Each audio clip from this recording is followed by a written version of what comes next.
Welcome back to the deep dive. We're here to cut through the noise and bring you insights that really matter. That's the goal.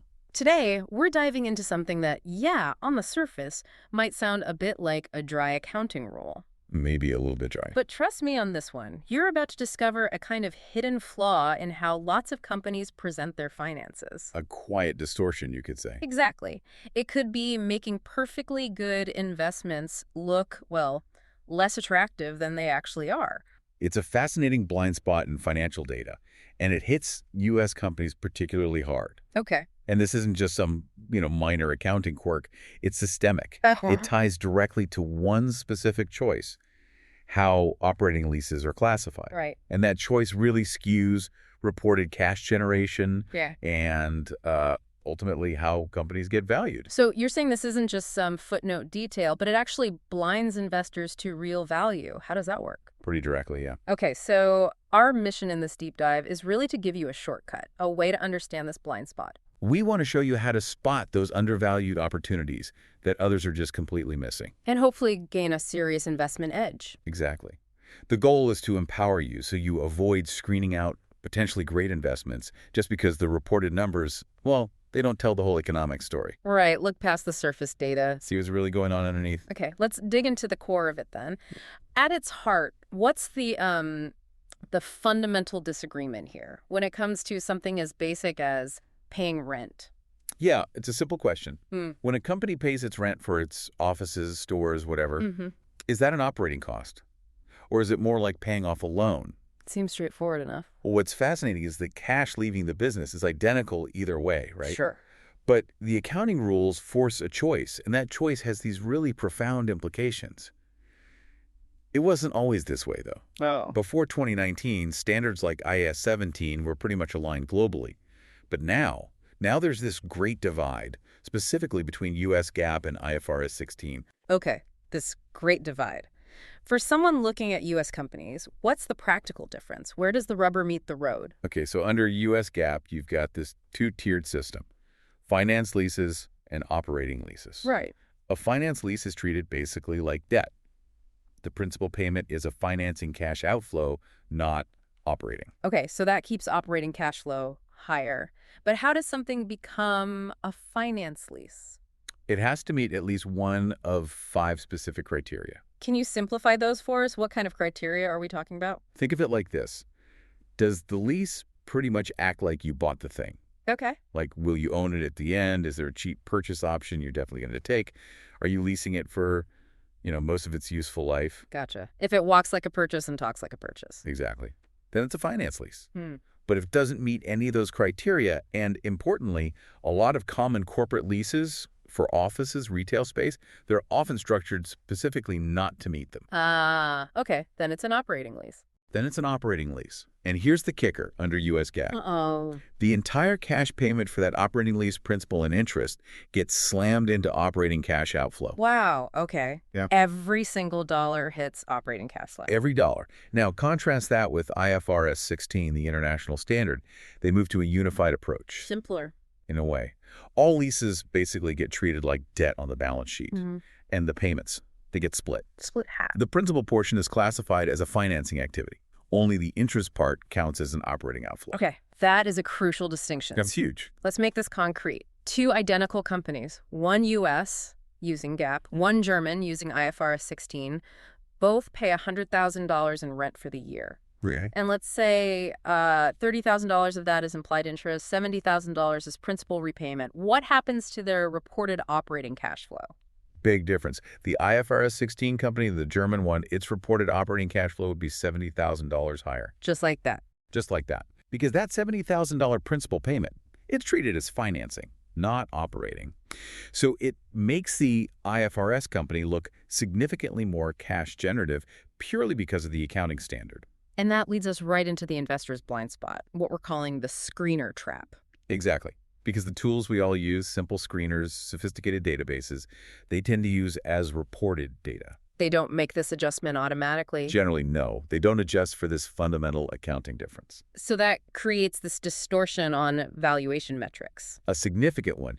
Many U.S. companies end up looking less cash generative and therefore more expensive on things like free cash flow yield. especially next to international peers. Right? Even if their underlying economics are identical. Mm. So an investor screening for, say, a cheap EV to free cash flow multiple might incorrectly screen out the U.S. firm, Thinking it's pricey. when really its multiple is higher, partly just because its reported FCF is lower due to this accounting rule. Okay, so this technical stuff, how does it translate into a real advantage for you, the listener? It means this seemingly dry accounting nuance isn't just academic. It's a genuine arbitrage opportunity if you're willing to look beyond the surface numbers. Right. For the diligent investor. Indeed. It offers a clear path to unlocking what we call alpha. And there are really three sources of alpha here. Okay. An informational edge, an analytical edge, and a behavioral edge. All right, let's break those down. Informational edge, that sounds like knowing where to look. It is. It's knowing which footnotes to read, Ah. especially for smaller companies that don't get as much deep analyst coverage.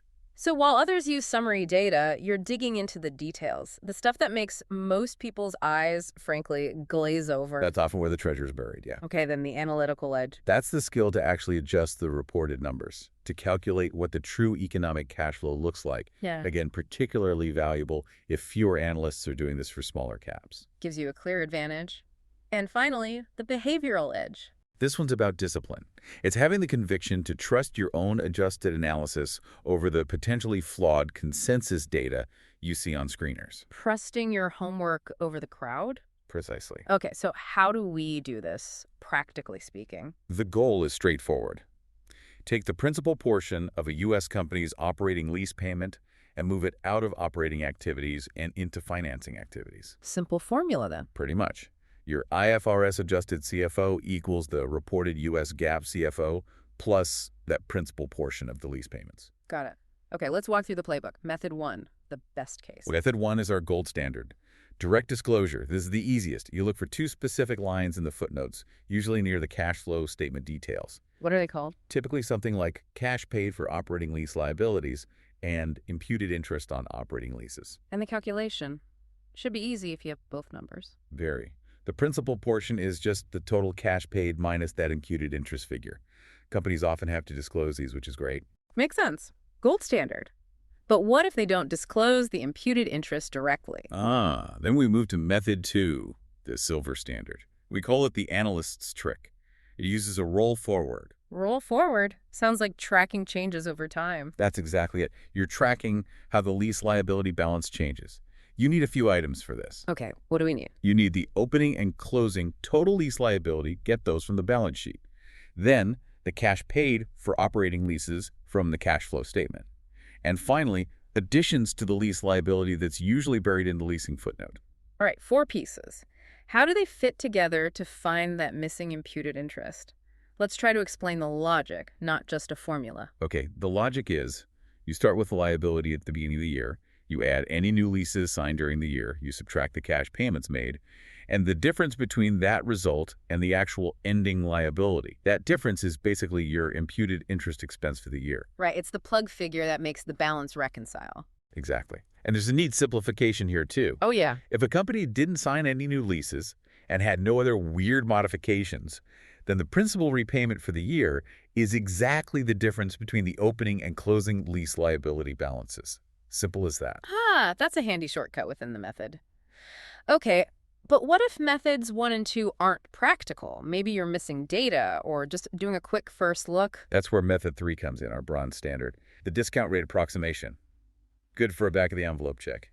Okay, what's the logic here? How does this approximation work? It's pretty intuitive, actually. Interest expense is basically just the interest rate times the average amount you owe, right? Sure, average loan balance times rate. So for this, you need the opening and closing total lease liabilities again, and you need the company's weighted average discount rate. Where do you find that? Usually in the leasing footnote. It's basically the effective interest rate the company's paying on its bundle of leases. Okay, got the pieces. How do you calculate the estimated interest? 2 steps. First, calculate the average lease liability. Just add the opening and closing balances and divide by 2. That's your proxy for the average amount owed during the year.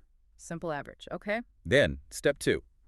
Estimate the imputed interest by multiplying that average liability figure by the weighted average discount rate you found. Got it. Yeah. Average liability times the discount rate. Can you run through a quick example? Sure. Let's say opening liability is $500,000. Closing is $450,000. Right. The average is $500 plus 450K2 equals $475,000. Okay.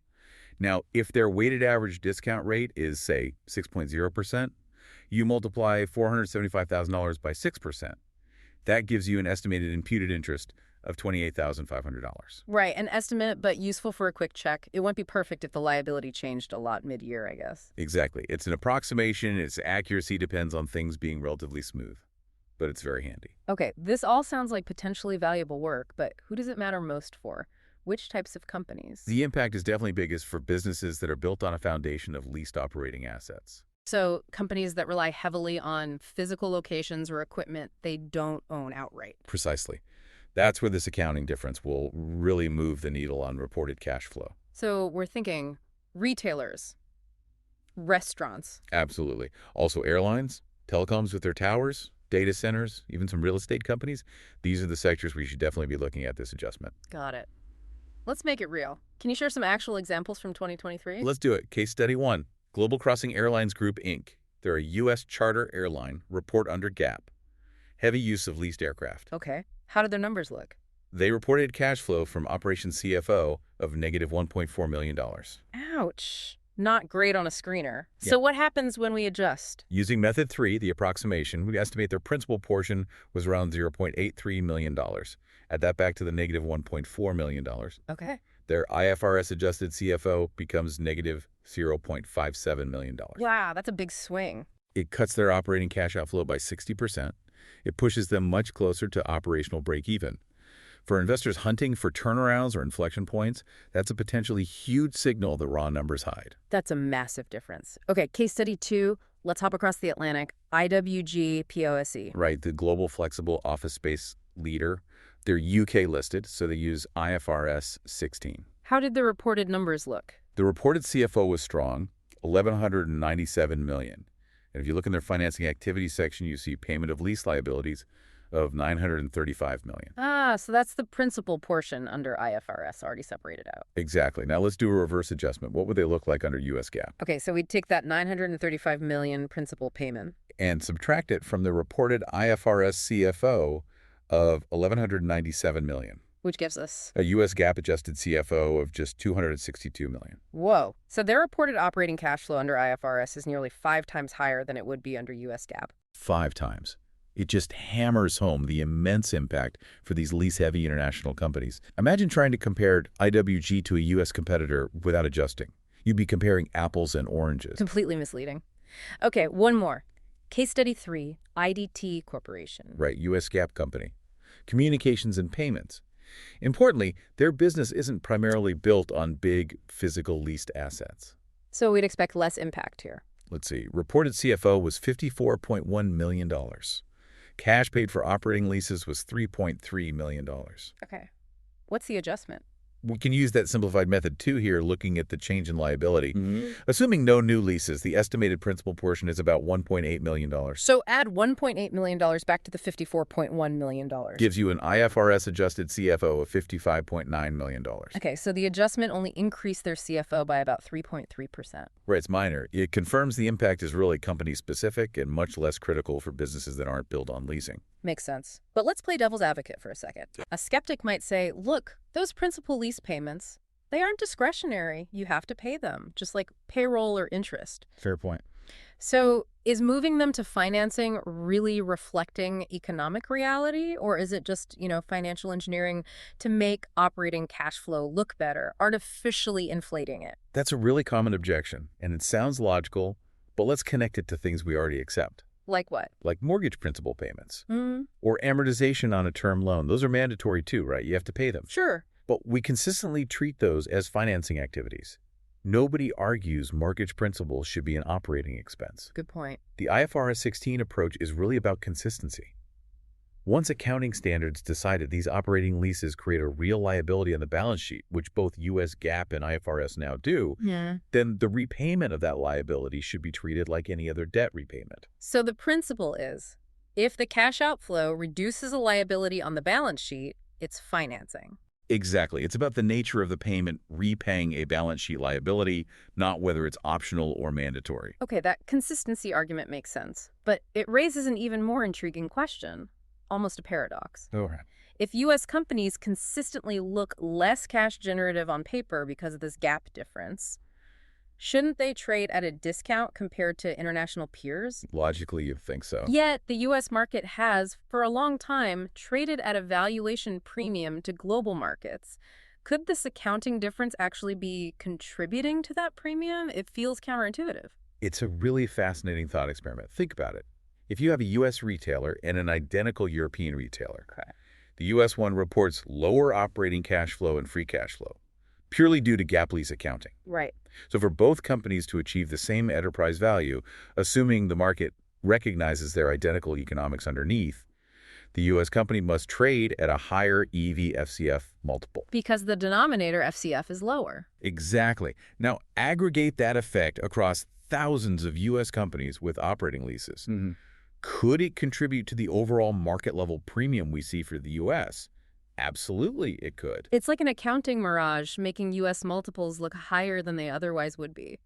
A contributing factor, at least. Now, obviously, there are other big reasons for the U.S. market premium. Sure, the concentration of tech, economic stability, deep capital markets. Right? All those play a huge role. But this accounting difference is a real measurable headwind on the reported metrics for a big chunk of the U.S. market. Meaning a naive comparison of, say, EV/FCF multiples between U.S. and international firms can be incredibly misleading if you don't adjust. Totally misleading. Okay, let's bring this all together. For the diligent investor, the one looking for that alpha, what's the ultimate takeaway? I think the big takeaway is that true investment alpha is often found where that surface-level analysis stops. You have to dig deeper. And this U.S. GAAP versus IFRS 16 lease accounting thing, it's a perfect example. Sounds boring, maybe. Yeah, lease accounting, not exactly thrilling. But it hides these really powerful market opportunities. Because most investors do stop at the screener. They accept the data at face value. But we've shown you the edge comes from going deeper into those footnotes where the truth often hides. Screeners won't do this work for you, but you now have the playbook. With a relatively simple adjustment, you can see past the accounting illusion. See the economic truth underneath. It's like having a secret decoder ring for financial statements. And that's an edge definitely worth having. So our final provocative thought for you today. Let's hear it. What other seemingly minor accounting nuances or differences in standards between countries might be creating similar distortions, similar hidden opportunities? Good question. Opportunities the market is overlooking because, well, it's easier not to dig that deep. So keep digging, keep learning, keep seeking that deeper understanding. That's where the real value is often found.